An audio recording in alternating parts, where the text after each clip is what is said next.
12. The art of manipulation is something that has always been around us, but we tend to become aware of it only when it's too late. But if you want to save yourself from falling for manipulative tactics, then the first thing you need to do is learn about them. So here are some dark art of manipulation techniques that you must know about. Number 1. The Ben Franklin effect. This one might sound strange because it works by making you feel good about yourself. But sometimes people can take advantage of this technique without you even realizing it. The Ben Franklin effect states that people who have just done you a favor will prefer you over those who you have done a favor to.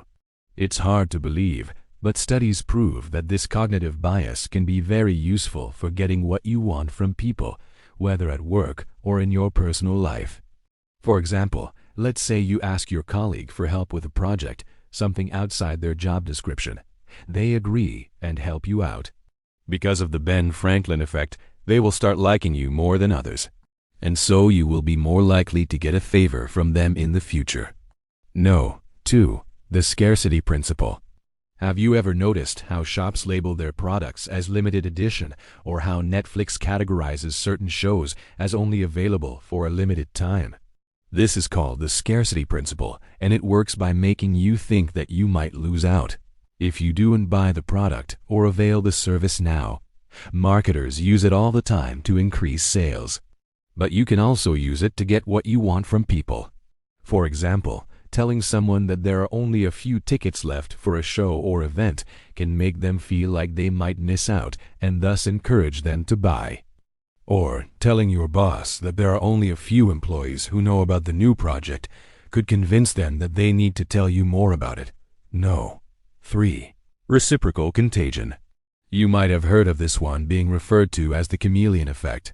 And it's basically the idea that we subconsciously mimic other people's behaviors, attitudes, and expressions. But did you know that it goes beyond that? The theory of reciprocal contagion suggests that we not only mirror other people's emotions, but they can also influence our physiological state. For example, if you see someone crying, you may find yourself tearing up as well. Or if you see someone smiling, you may break into a grin yourself. You can definitely use this to your advantage. For example, if you want to make someone feel more comfortable around you, you can mirror their body language and facial expressions. If you want to get someone excited about an idea, share your own enthusiasm, and if you want to make someone feel more at ease, relax and take it easy yourself. 4. The hard, fast rule. Most people will never admit this, but they do things to fit in. And that's where the hard, fast rule comes in. This is a social psychology principle that states that people will conform to a group's beliefs even if they don't agree with them just to fit in.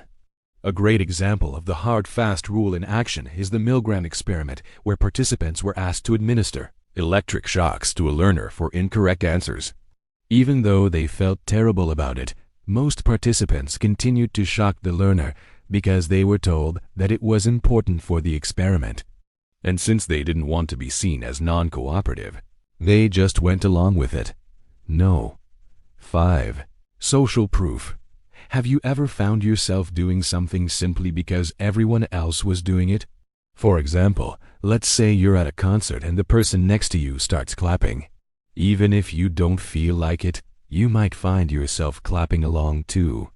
This is called social proof, and it is a powerful manipulation tactic that can be used to get people to do what you want them to do. For example, if you're trying to convince someone to go to a certain restaurant, you might mention that it's really popular right now and has great reviews online. Or if you're trying to get someone to try a new hobby, you might tell them that it's really trendy these days and a lot of people are into it. 6. Anchoring. Let us imagine you at a store looking for a new TV, and the salesperson asks you what your budget is. You say $1,000. Then they show you a TV that costs $3,000 and say, "Wow, that's really expensive." The reason why is that they just anchored you to a high number. Now, no matter what, $1,000 seems much smaller in comparison. This is called anchoring, and it is a great way to manipulate people into thinking a price is reasonable. For example, if you're buying a car, the dealer might start off by showing you a really expensive model so that the less expensive car you end up buying seems like a steal in comparison. Or if you're getting a haircut, the barber might start off by quoting you a really high price just to make the actual price seem lower. 7. The halo effect. Have you ever met someone who is so good-looking that you just assumed that they were also smart and charismatic? This is called the halo effect, and it happens when we allow our overall impression of someone to influence how we perceive their other qualities. It's a great way to manipulate people into liking you more, which can be helpful in situations like speed dating or job interviews. For example, if you dress well and look confident, people will be more likely to like you even if they don't know anything about you. Number 8. The foot in the door technique. Have you ever been trying to sell someone something and they keep saying no? Don't worry, there's a way to get them to say yes, even if they've said no a dozen times before. It's called the foot in the door technique, and it involves starting off with a small request and then gradually increasing the size of your requests until you get what you want. For example, if you're trying to sell someone a car, you might start by asking them if they'd be interested in test driving it. Once they say yes, you can move on to asking them to take it for a longer test drive or even to buy it. 9. Lowballing. Lowballing is a common manipulation tactic that people use to get others to agree to something they wouldn't normally agree to. It works by making the initial offer seem too good to be true, and then later adding on additional costs or changing the terms of the agreement.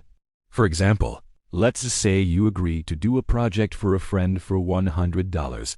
After you've already started working on it, they tell you that they can only afford to pay you $50.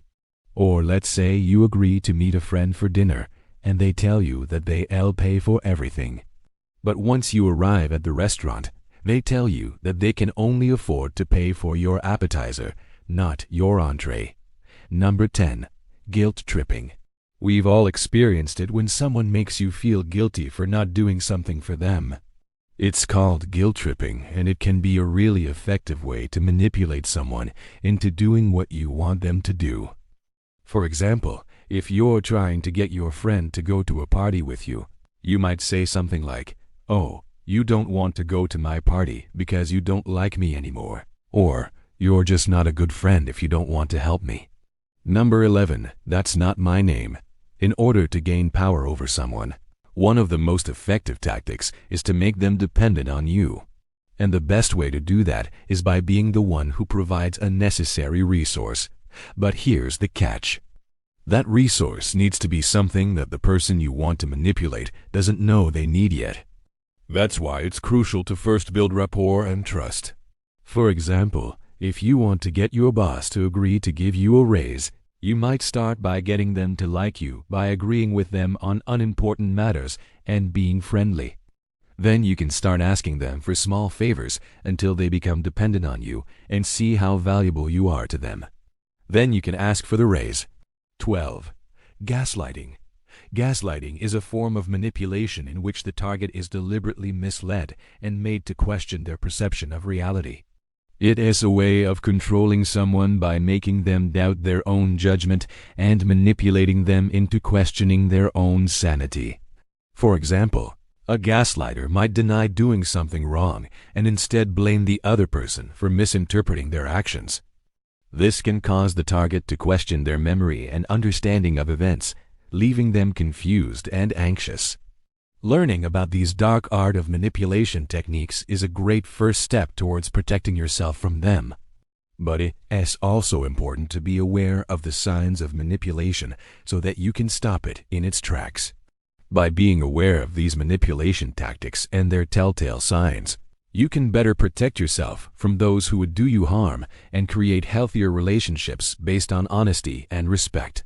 If you found this video helpful, like and share it with friends that might find insight in it too. Remember to subscribe for more insightful psychology videos. Thanks for watching.